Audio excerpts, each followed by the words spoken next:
Hi, I'm Kendra Corman. If you're a coach, consultant, or marketer, you know marketing is far from a perfect science. And that's why this show is called Imperfect Marketing. Join me and my guests as we explore how to grow your business with marketing tips and, of course, lessons learned along the way.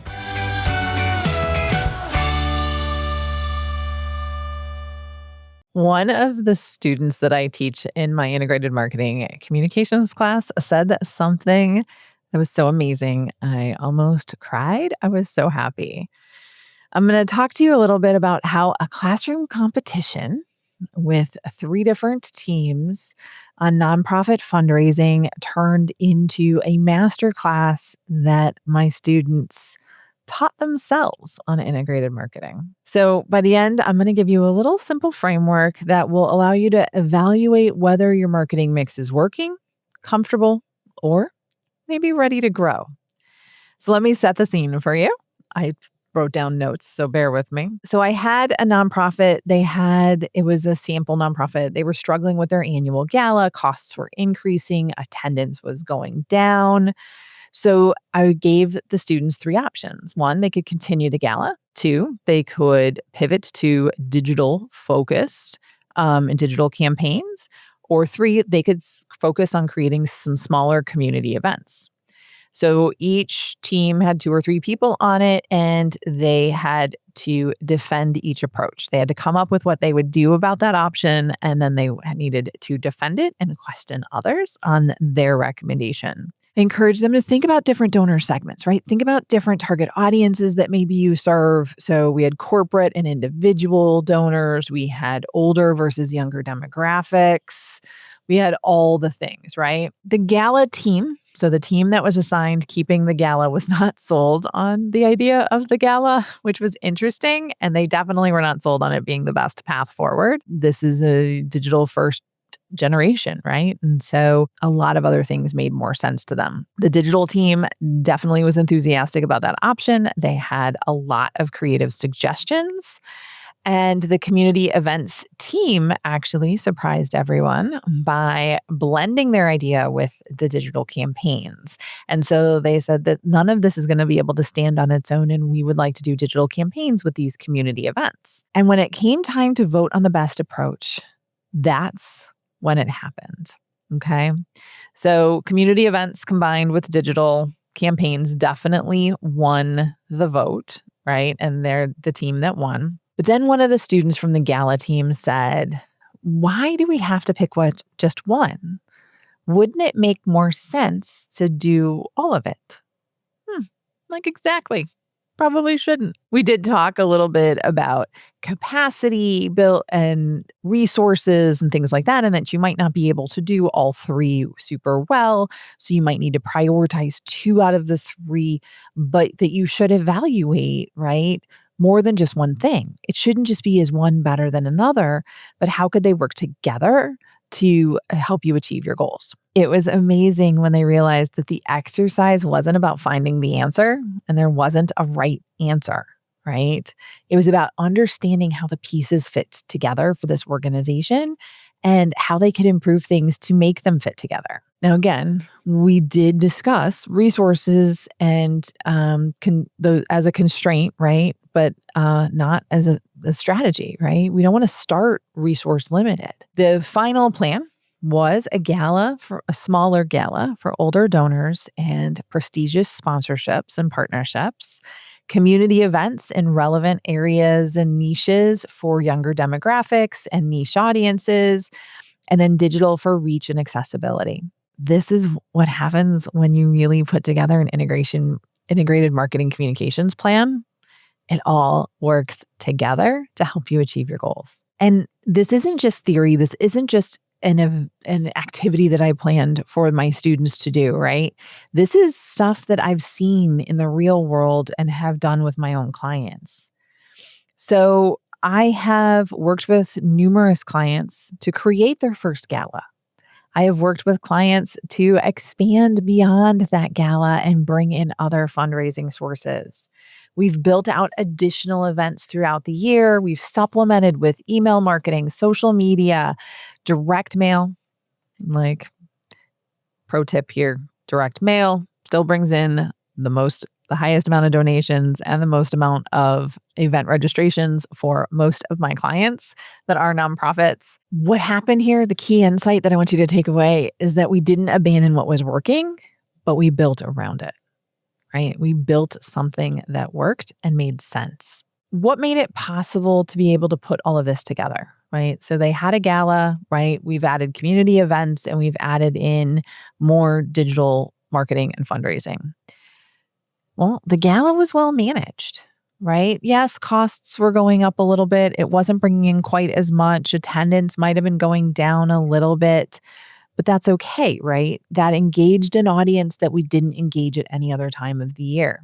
So we decided to add more. And again, we make it based on donor segments where we needed to focus, where we needed more from, right? And capacity. We didn't do 17 community events right out the gate with, big, huge digital marketing campaigns where we're creating content on a daily basis or anything crazy. But we added where it made sense and grew to the next level. And that's what I want you to be thinking about in your business. Okay. So let's go through just a simple question framework that's going to get you thinking about how to go about creating your integrated marketing communications plan, right? So, question one. Is what I'm doing actually working or is it just comfortable? There's a difference between this is our strategy and this is what we've always done. I'm not a fan of this is what we've always done. I've fallen victim to it and probably said that more times than I would like to admit, but we definitely don't want that. I want you to think that the signs that you're going to see if something is comfortable but not working is declining results, increasing effort for the same outcomes, and doing it because it's expected. Hearing frustration, hearing mumblings under other people's breath, that type of thing. If it's not working, you need to rethink where you should be focusing your energy, for sure, right? Now, if it's working, right? So what you're doing is actually working, right? Do you have capacity to grow? That is the next question that you're going to add on to that once you've decided that it's working.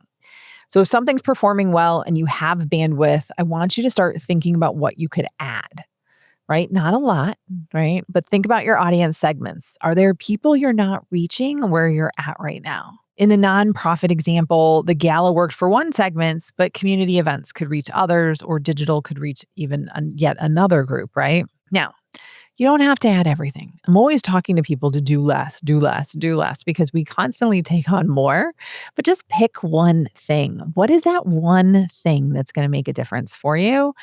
Because what you're already doing, you have capacity and it's working.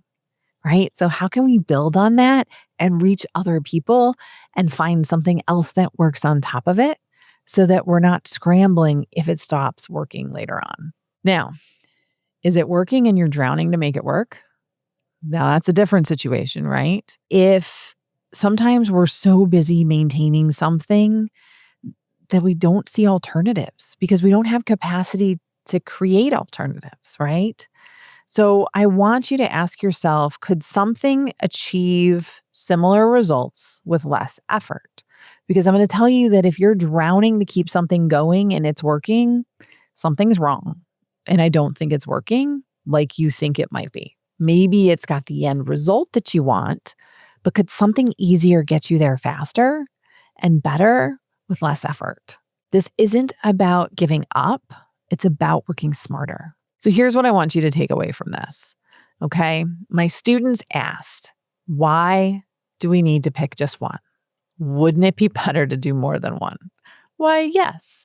Now, the answer is never just, okay, let's do everything, because no, nobody has the money, the capacity, the resources, any of that, right? The answer is really be intentional about the mix of things that you're picking.